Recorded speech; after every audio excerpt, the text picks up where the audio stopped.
long ago, and it happened far away. The moral of the story has been lost until today. Although we shouldn't let the past complicate the now, we wrap a stack of artifacts that help us show us how.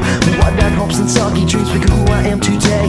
I'm feeling more alive in more important ways. Lost all ability to think for myself. I put it on the table, then you help yourself. Wow, wow. This place stinks of corruption. Shots fired confirm my assumption. Everyone is evil in their own special way. This advice I'm giving you today.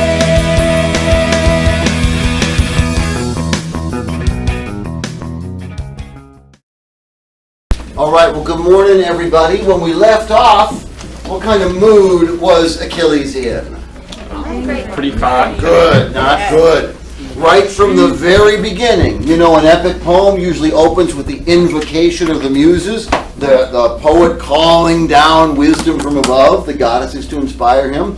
How does Homer start? He starts, rage. Sing, goddess of the rage of Achilles. And Achilles is not in a good mood. He's furious. What got stolen from him? His prize. His prize, and what was his prize? A woman. A woman, yeah. So right at the outset, we have females relegated to the status of property, and that's not being contested or challenged. That's just the background from which the story is told. So we've got that part of our heritage to contend with. But he's not just mad. He's not just mad. He's not just throwing his fit. He is throwing a fit. He's saying that I'm taking my ball, I'm going home. I'm not fighting anymore. I'm going to sit here and watch. And you all get killed. I don't care. I'm not doing anything. I'm not helping. Then his next thing is to cry to his mother. So as soon as he's done threatening Agamemnon, he starts weeping, Mom, help me. Mom, come help me. And so she does, and that's where we're going to pick up. So take out your Iliads if you haven't yet. You want to open to book 1, line 415. In most, if not all of your copies, that'll be on page 89. And we're going to go to the middle of line 415, so the first thing we hear is going to be reaching out his arms. Give you a minute to find that spot. Most of you are there. And then, Leah, when you feel good and ready, you take it away. Reaching out his arms, again and again he prayed to his dear mother. Mother, you gave me life, short as that life will be, so at least Olympian Zeus, thundering up on high, should give me honor, but now he gives me nothing. Atreus' son, Agamemnon, for all his fair-flung kingdom, the man disgraces me, seizes and keeps my prize, he tears her away himself.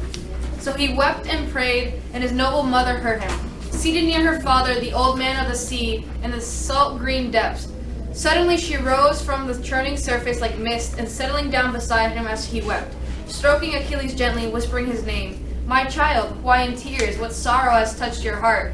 Tell me, please, don't harbor it deep inside you. You must share it all. And now from his depths the proud runner groaned. You know, why labor through it all. You know it all so well. We raided thee once, Aetion, sacred citadel. We ravaged the place, hauled all the plunder here, and the armies passed it around, share and share alike. They chose the beauty Chryses for Agamemnon, and soon her father, the holy priest of Apollo, the deadly archer, Chryses, approached the fast-trimmed ships of the Argives, armed with bronze to win his daughter back, bringing a priceless ransom and bearing high in hand, wound on a golden staff. The wraith of the gods who strike from worlds away. He begged the whole Achaean army, but soon of all the 2 supreme commanders, Atreus' 2 sons, and all ranks of Achaeans cried out their assent. Respect the priest, accept the shining ransom, but it gave no joy to the heart of Agamemnon. Our high and mighty king dismissed the priest with a brutal order ringing in his ears, and shattered with anger, the old man withdrew. When Apollo heard his prayer, he loved him deeply. He loosed his shaft on the Argives, withering plague, and now the troops began to drop and die in droves. The arrows of God went showering left and right, whipping through the Achaeans' vast encampment. But the old seer who knew the cause full well revealed the will of the archer god Apollo. And I was the first mother. I urged them all, appease the god at once. But when the fury gripped the son of Atreus, Agamemnon leaped to his feet and hurled his threat. His threat's been driven home. One girl, Chryseis, the fiery-eyed Achaeans ferried out in a fast-trimmed ship to Chryseis Island, laden with prizes for the god. The other girl, I'm sorry. So Chrysae Island, that's another name for Thebe, the town that they raided and pillaged and stole her from. The other girl, just now the heralds came and led her away from camp. Briseis' son, the prize the armies gave me. But you, mother, if you have the power at all, protect your son. Go to Olympus, plead with Zeus, if you ever warmed his heart with a word or any action. Time and again I hear your claims in father's halls, boasting how you and you alone of all immortals rescued Zeus, the lord of a dark storm cloud from... Attention to teachers and students, part of the interruption. Will the following students please report to the cafeteria for... The lord of a dark storm cloud from ignominious stark defeat. That day the Olympians tried to chain him down. Hera, Poseidon, lord of the sea, and Pallas, Athena. You rushed to Zeus, your goddess, broke those chains, quickly ordered the 100-hander to steep Olympus, that monster whom the immortals call Briareus, but every immortal calls the sea god's son Aganon. Though he's stronger than his father, down he sat, clanking Cronus' son, gargantuan in the glory of it all, and the blessed gods were struck with terror then they stopped shackling Zeus. Hold for just a second. So, you see what's happened here, and this is the only narrative account of this event. Of course, Homer's the first narrative account of anything we have from Greece. Remember, they invented the alphabet like 30 years before this, and then boom, out of nowhere comes Homer with his masterpiece. But long, long ago, Thetis here, Achilles' mother, shows up and rescues Zeus. There was a mutiny in Olympus, and Hera and Poseidon and Athena turned on Zeus. They chained him up and they were going to poison him.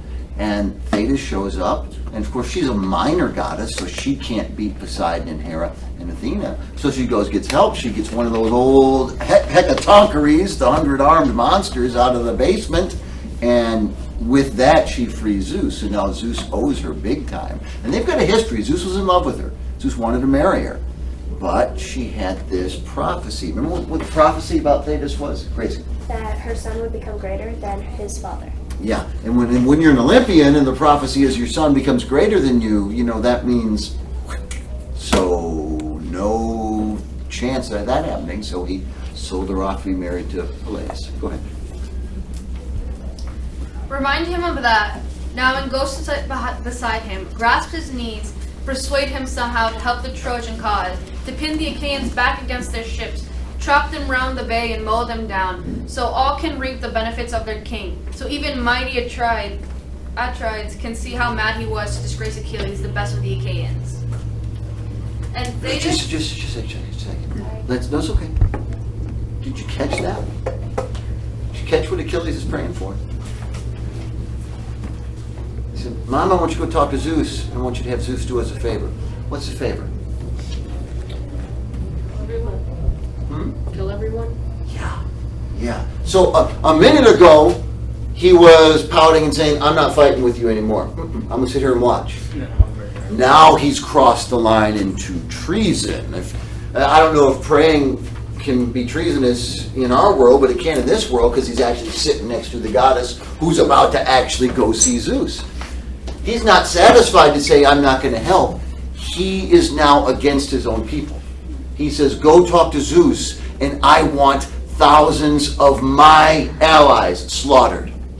I want my own Greek people to be crushed so that they can know what a mistake they made when they crossed me, when they underestimated me. That's how far Achilles has fallen. He wants death rained down on his own. Not the Myrmidons, not his own actual squadron of troops, but everyone else he's been fighting alongside for 9 years of combat. He says, Zeus, I want you to side with the Trojans, and I want you to smash my people. Teach them not to mess with me. Not a big deal. Okay, back to it. And Thetis answered, bursting into tears, "Oh, my son, my sorrow, why did I ever bear you? All I bore was doom." Sounds like my mom. Oh. I'm just kidding, I don't remember what my mom sounds like. Go ahead. Oh, That was darker than what you originally said. with to God you can linger by your ships, without a grief in the world, without a torment. Doomed to a short life, you have so little time. And not only short now, but filled with heartbreak too. More than all other men alive, doomed twice over. Ah, to a cruel fate I bore you in our halls. Still, I should go to Olympus, crowned with snow, and repeat your prayers to Zeus, who loves the lightning. Perhaps he will be persuaded. But you, my child, stay here by the fast ships. Rage on at the Achaeans. Just keep clear of every foray in the fighting. Only yesterday Zeus went off to the ocean river to feast with the Ethiopians. Loyal lordly men and all the gods went with him. But in 12 days the father returns to Olympus. Then for your sake up I go to the bronze floor of the royal house of Zeus. I'll grasp his knees, I think I will win him over. This is a quick aside. I think it was in, I didn't in every period, but I think in this period I did mention that we don't know why, because again, this is the first narrative written source we have from Greece, so we don't know the connection, what started this relationship. But in ancient Greece, they hold Ethiopia on a pedestal. The ancient Greeks loved the Ethiopians, and Ethiopia had a high civilization of its own at this time, very admired by the Greeks. So Homer has Zeus on his time off, just partying in Ethiopia, just hanging out with Ethiopians. Somebody who's not me, get the door. With that vow, his mother went away and left him there alone. His heart inflamed for the sash and lovely girl they wrenched away from him against his will. Meanwhile, Odysseus drew in close to Chryseis' island, bearing the splendid sacrifice in the vessel's hold. And once they had entered the harbor deep in bays, they furled and stowed the sail in the black ship. They lowered the mast by the forestay smoothly. Quickly they let it down on the forked mast crutch, and rowed her into the mooring under rows. Out went the bowstones, cables fast astern, and the crew themselves swung out in the breaking surf, leading out the sacrifice for the archer god Apollo. And out of the deep sea ship Chryseis stepped too. Then tactful Odysseus led her up to the altar, placing her in the loving arms of her father, and said, "Chryseis, the lord of men, Agamemnon sent me here to bring your daughter back and perform a sacrifice, a great sacrifice to Apollo, for all Achaeans' sake, so we can appease the god, who lose such grief and torment on the Argives." With those words, he left her in Chryseis' arms, and the priest embraced the child he loved. Excellent. Oh, at once the men arranged the sacrifice for Apollo, making the cattle ring his well-built altar. Then he rinsed their hands and took up barley. Rising among them, Chryseis raised his hands to the sky and prayed in a high, resounding voice. "Hear me, Apollo, god of the silver bow who strides the wall of Chryseis and Scylla sacrosanct, lord and power of Denidos. If you honored me last time and heard my prayer and rained destruction down on all Achaeans' ranks, now give me my prayer to pass once more. Now at last drive this killing plague from the armies of Achaia."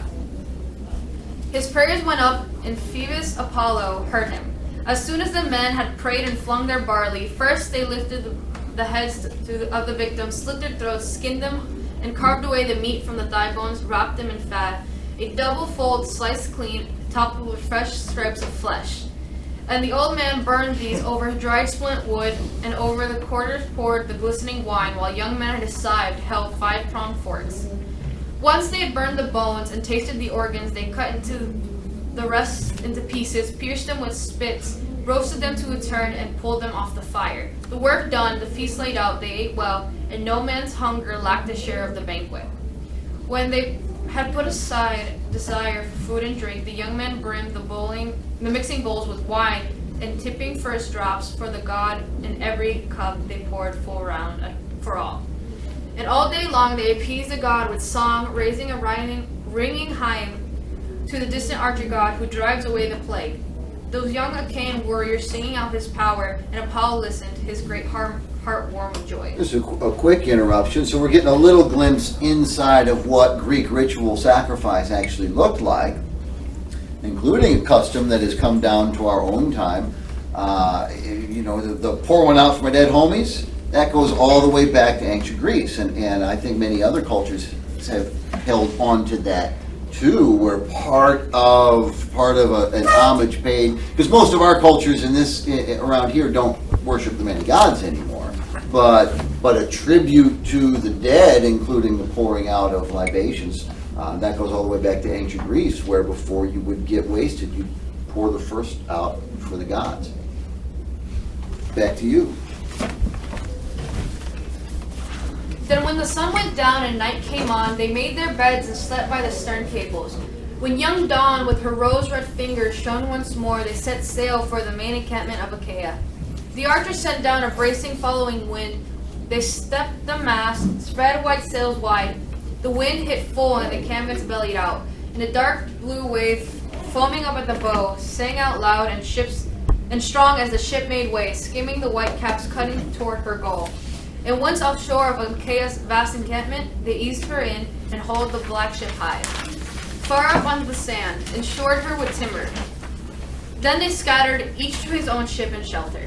But he raged on, grimly encamped by his fast fleet, the royal son of Peleus, the swift runner Achilles. Now he no longer haunted the meeting grounds where men win glory. Now he no longer went to war, but day after day he's ground his heart out, waiting there, yearning, always yearning for battle cries and combat. By now as Hold for a second. What do we think so far? What do we think about these two, Achilles and Agamemnon? What do we think about their choices? What do we think about their behavior? Anger management. Anger management, yeah. Crybabies, sure. Rhea. I think all their decisions are based off pride. All their decisions are based off pride, Riyadh said. So they're prideful, egotistical, and maybe acting like crybabies. Ilea. They're petty. Petty, yeah. The pettiness of Achilles now, especially where he's not going to quit fighting. You almost might not blame him. Okay, yeah. It's a dumb war anyway, right? Everybody's killing all these people over one failed marriage. Achilles himself said in the beginning, Trojans didn't do anything to me. They didn't raid my cattle. They didn't hurt me. So we can understand him saying, I don't want any part of this war anymore. But now he's saying, I want my own people to get slaughtered. That's pretty petty and pretty crybaby-ish for an insult to his pride. Okay, I just wanted to take your temperature briefly of your opinion of these folks. Anyone else want to say anything about Agamemnon, Lord of Men, and the mighty warrior Achilles? Crying to mommy? If these are the kind of people in charge, I'm scared. Fair enough. Okay, back to you. But now as the 12th dawn after this shone clear, the gods who live forever marched home to Olympus, all in a long portage. And Zeus led them on, and Thetis did not forget her sons of Peos. She broke from a cresting wave at first light, soaring up to the broad sky and Mount Olympus. Found the son of Cronos gazing down on the world, peaks apart from the other gods and seated high in the topmost crown of rugged, rigid Olympus. And crouching down at his feet, quickly grasping his knees with her left hand, her right hand holding him underneath the chin, she prayed to the Lord God Zeus, the son of Cronos. Zeus, Father Zeus, if I ever served you well among the deathless gods with a word or an action, bring this prayer to pass. Honor my son Achilles, doomed to the shortest life of any man on earth. And now the Lord of Men, Agamemnon, has disgraced him, seizes and keeps his prize, tears her away himself, but you exalt him. Olympian Zeus, your urgings rule the world. Come and grant the Trojans victory after victory, till the Achaean armies pay my dear son back, building high the honor he deserves. She paused, but Zeus, who commands the storm clouds, answered nothing. The father sat there silent. It seemed an eternity, but Thetis, clasping his knees, held on, clinging, pressing her question once again. Grant my prayer once and for all, Father. Bow your head in assent, or deny me outright. What have you to fear? So I may know too well just how cruelly I am the most dishonored goddess of them all. Filled with anger, Zeus, who marshals the storm clouds, answered her at last. Disaster. You will drive me into war with Hera. She will provoke me, she with her shrill abuse. Even now in the face of all the immortal gods, she harries me perpetually. Hera charges me that I always go to battle for the Trojans. Away with you now. Hera might catch us here. I will see to this. I will bring it to pass. Look, I will bow my head, if that will satisfy you. That I remind you, that among the immortal gods is the strongest, truest sign that I can give. No word or work of mine, nothing can be revoked. There is no treachery, nothing left unfinished. Once I bow my head to say it shall be done. So he decreed, and Zeus, the son of Cronos, bowed his craggy dark brows, and the deathless locks came pouring down from the thunderhead of the great immortal king, and giant shockwaves spread through all Olympus. So the two of them made their pact and parted. Down, deep in the sea, she dove from radiant Mount Olympus. Zeus went back to his own halls, and all the gods in full assembly rose from their seats at once, to meet the father striding toward them now. None dared remain at rest as Zeus advanced. They all sprang up to greet him face to face as he took his place before them on his throne. But Hera knew it all. She had seen how Thetis, the old man of the sea's daughter, Thetis, quick on her feet, was hatching plans with Zeus, and suddenly Hera taunted the father, son of Cronos. So, who of the gods this time, my treacherous one, was hatching plans with you? Always your pleasure whenever my back is turned, to settle things when in your grand clandestine way. You never deign, do you, freely and frankly to share your plots with me? Never, not a word. The father of men and gods replied sharply. Hera, stop hoping to fathom my thoughts. You will find them a trial, though you are my wife. Whatever is right for you to hear, no one, trust me, will know of it before you, neither god nor man. Whatever I choose to plan apart from all the gods, no more of your everlasting questions. Probe and pry no more. And Hera the queen, her dark eyes widened, exclaimed, Dread majesty, son of Cronos, what are you saying? Now surely I never probed their pride in the past. Why, you can scheme to your heart's content without a qualm in the world for me. But now I have a terrible fear that she has won you over, Thetis, the old man of the sea's daughter. Thetis on her glistening feet. I know it. Just at dawn, she knelt beside you, grasped your knees. I suggest you bow your head in assent to her. You grant once and for all to exalt Achilles now, and slaughter hordes of Achaeans pinned against their ships. And Zeus, who marshals the thunderheads, returned. Maddening one. You and your eternal suspicions. I can never escape you. But tell me, Hera, just what can you do about all this? Nothing. Only estrange yourself from me a little more, and all the worse for you. If what you say is true, that must be my pleasure. Now, go sit down. Be quiet now. Obey my orders, for fear of the gods, however many Olympus holds, are powerless to protect you when I come to throttle you with my irresistible hands. Hold for a second. It's good to be king, right? Maybe not. What does the relationship of Zeus and Hera tell us about male-female relationships in ancient Greece? Zoe. Women be annoying and nagging, period. Oh, so it tells us that men's complaints about women, men's stereotypes of women haven't changed one bit, right? The oldest joke in the book when I was growing up is a guy comes home from work and his wife nags him, and he's like, what do you do all day? So that hasn't changed. What else does it tell us about their relationship? Leah, do you have something? No? You sure? Positive? No. Come up with something or I'll throttle you with my No, of course not. Of course not. Matthew. That the men pretty much have the say in the power in the house, or in like the hierarchy. Sure. The house and the hierarchy. Yeah. So the house is like a miniature of the society as a whole. We could say microcosm is the word. Yeah. What else? Is it a healthy relationship, do you think? Manny feels like that's the way it should be. Yeah. Women be shopping, right? Am I right? Yeah. Leah, she's come to life. She gets really jealous really quickly, and that hasn't changed, throughout the social norms. Okay. So she does notice that Hera gets really jealous really quickly. So that might be a little unhealthy. Does Hera have reason to be jealous? Yes. Do we know enough about Zeus to know that anything with a every hole's a goal. Every hole is cool. he'll drill some new ones if he needs to. Keep him away from your gas tank. How about over here, my friends on this side of the room? Male-female relationships in Greece. What does this tell us about that? Dominant. Males dominant. Males are dominant, okay. Someone in first period used the word toxic. It's a toxic relationship.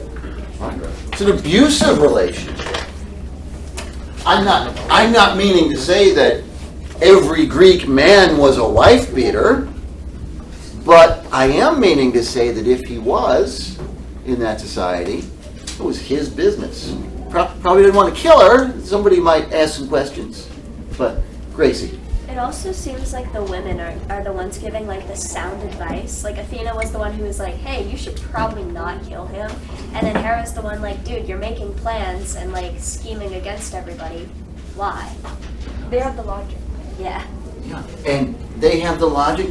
Nobody in first period caught this. I like that. So, and even though the tale is coming from Homer, a man of his time, might he be, I'm not saying that if he were transported here, we would recognize him as a 21st century feminist. We would not.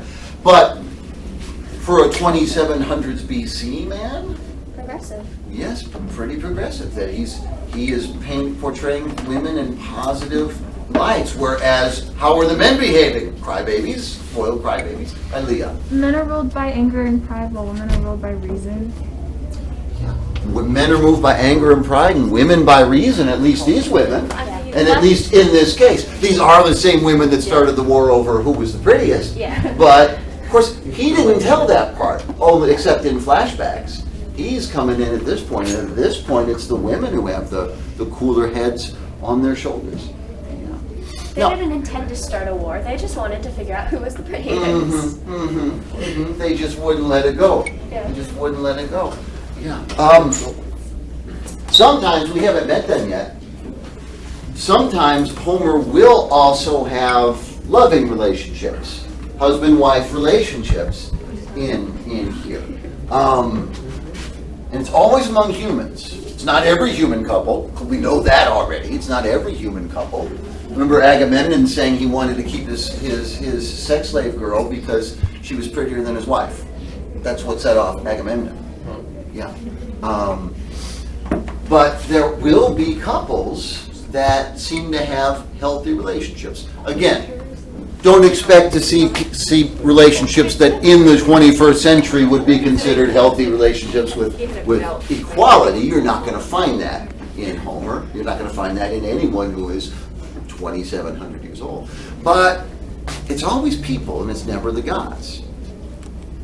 What do you think? What might we guess about Homer's attitude about the gods from that? Because they have like power, so they don't care about like love like that. So maybe they're drunk with power, and they don't need to worry about that. Yeah, I just think that love is like a human emotion, that gods don't need love. I think the gods might be beyond that concern. We'll go Matthew, then Leah. You had your hand right? Oh, okay. I didn't take anything. You said drunk with power. I was gonna. Oh, okay. Leah. I don't think they have like the morals like the best of, like let's say our like best of our human morals. I think they have different. As in like what is right and wrong is like different from them. Sure. They are beyond good and evil. Yeah, good and evil is strictly human concepts. My humanities folks especially. Hopefully you'll remember a little bit that when the Greek philosophers come along in a couple hundred years, what's their attitude toward the gods, the traditional Greek religion and the gods? They don't care about us. Okay. So they don't care about us. Sure, Matthew. But they're very much like pointless beliefs, like that they really don't help progress society. They're just a way to sort of be held back. Yeah. When Thales and company show up and the traditions of philosophy begin, there's a criticism of the gods and Homer's portrayal of the gods. A criticism that centers around the fact that look how they behave. Why are we kneeling down and worshiping beings that act like this? And I sometimes wonder, of course, I'm going to try to read Homer's mind, a man who's been dead for 2,700 years, and there's not even universal consensus that he existed, and I'm going to try to read his mind. But I wonder, the philosophers don't think this. The philosophers think that they're opposing Homer, they're criticizing Homer. I wonder if, because when Hesiod wrote, believe it or not, those stories we heard were the cleaned up versions. Scholars believe Hesiod, out of sort of religious devotion, is really smoothing the rough edges off the gods, even with the stories that we have. Homer doesn't feel like he needs to do that. And I wonder if he's not sowing the seeds that the philosophers will pick, the fruit that the philosophers will pick a couple hundred years later by kind of getting us to ask questions like the philosophers ask when it comes to the role of women and when it comes to the nature of the gods. Okay, awesome. Leah, come on back. We're top of page 97. He subsided. He subsided, but Hera the queen, her eyes wider, was terrified. She sat in silence. She wrenched her will to his. And throughout the halls of Zeus, the gods of heaven quaked with fear. Hephaestus, the master craftsman, rose up first to harangue them all, trying now to bring his loving mother a little comfort, the white-armed goddess Hera. Oh, disaster! That's what it is. And it will be unbearable if the two of you must come to blows this way, flinging the gods in chaos just for mortal men. No more joy for us in the sumptuous feast when riots rule the day. I urge you, mother, you know that I am right. Work back into his good graces so the Father, our beloved Father, will never wheel on us again. Send our banquets crashing. The Olympian Lord of Lightning, what if he would like to blast us from our seats? He is far too strong. Go back to him, mother. Stroke the Father with soft winning words. At once the Olympian will turn kind to us again. Sorry to interrupt again so quickly, but hey, sometimes there's just a line in Homer that I just like the way he said it, and I'm going to stop and point that out. One was yesterday. It was the corpse fires burned on and on. I just love that. And here is this. What if he wants to blast us from our seats? That's the way he phrased it. Zeus's wrath is he's blasting us from our seats. Yes? It also says loving mother. Wasn't Hera the one who tossed Hephaestus out of Olympus because he was ugly? Yes. So Yes. she threw him off the mountain and he's like, yes, loving mother. Yeah, and we're about to get even a little more insight into the toxicity of that home after the next segment. But the one other thing I wanted to interject, it came up in first period. Kate Stout asked, why is she always called white-armed? Well, there's a two-part answer to that. The first part is, Matthew? Well, I was wondering about the same thing. Is it because maybe that they would, in this society, prioritize, if you didn't have to work, so she was white-armed as in she wasn't, really tan, so she was able to do whatever she wanted? Pretty much, she lived a luxurious life, and they sort of symbolize that? Maybe, and that is because actually there was three parts to my answer, and the first part was I don't actually know, but that's a good, that's a good theory. That's a good theory. The wealthy didn't have to work out under the sun, so they'd be a little. Christian Guevara, please report to the front office for dismissal.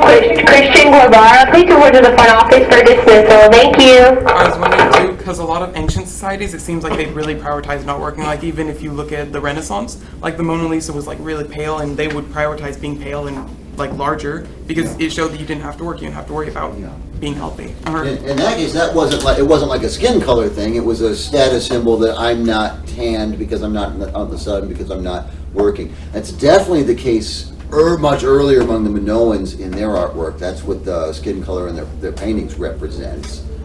Because people are either black as a crayon or white as a crayon, and nobody actually looked like that in that society. But it was the real light were the wealthier and the real dark because they were tan because they were working outside. So that's a great theory. I don't know, but here's what I can say to the question. It's one example of the stock epithets that Homer uses. the stock phrases he has in mind to help him remember and help move the play along, so, or the poem along. So Hera is often white-armed Hera, and people will be described the same way over and over and over again. That's the epic trick with the epithets, like swift-footed Achilles, or soon we'll hear the wine-dark sea many times.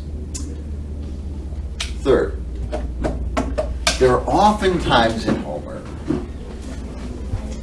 when Homer is trying to describe the beauty of women that he sounds like a guy who's trying to imagine what it must be like to appreciate the beauty of women.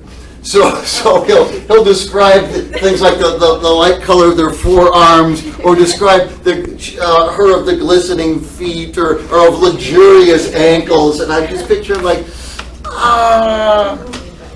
some people say he was blind, so maybe that's part of it, and maybe he's because the standard of beauty in in ancient Greece was the young male form, and that may be, I'm just wondering if that's not where Homer's, he would not have been alone in that society, it would not have been abnormal in that society, but I just get the impression like, yeah, Homer doesn't really have first-hand knowledge of what it means to be into girls. Yes.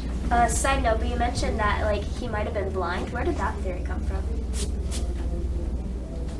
Where did it come from? I don't know, unless it came from, there's a character in the Odyssey that sometimes I suspect he wrote himself in, he possibly wrote himself in, but it could also be that, because there's a blind bard character in the Odyssey, but the influence could easily run the other way, that in the absence of any reliable information about Homer, they said, ooh, maybe he's a blind bard, like that.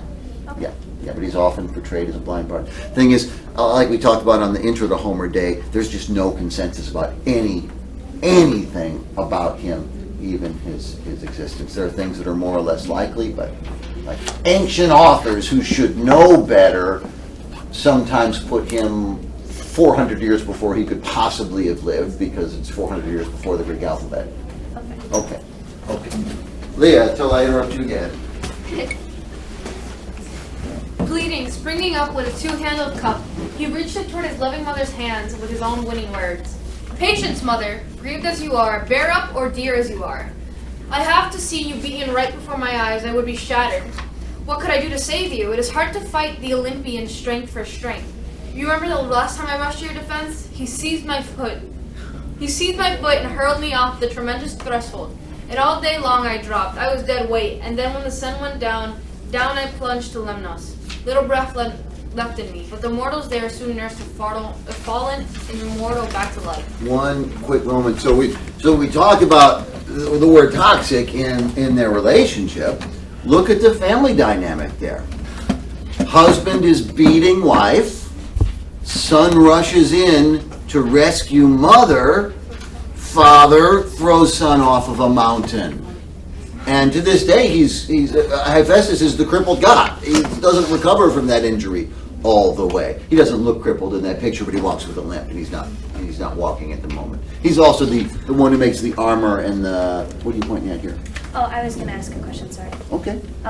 Is this when he fought, like when he was thrown off Olympus then, or was that what I mentioned earlier, like his birth and Hera? There's two different things. Okay, so he's been thrown off the mountain. Two different things. Multiple times. We're gonna, so there's gonna be a lot of two different things as the answer, because remember, all these stories, Homer's the earliest written account of anything, narrative version, of stories that were passed down by word of mouth, so there are many alternatives. We're going to meet Aphrodite's mother here pretty soon. Like, Aphrodite was born of the severed wing of her father in the ocean. Where's the mother come from? Well, Homer's got a version where she has a, boy, did you believe I'd pay me for this?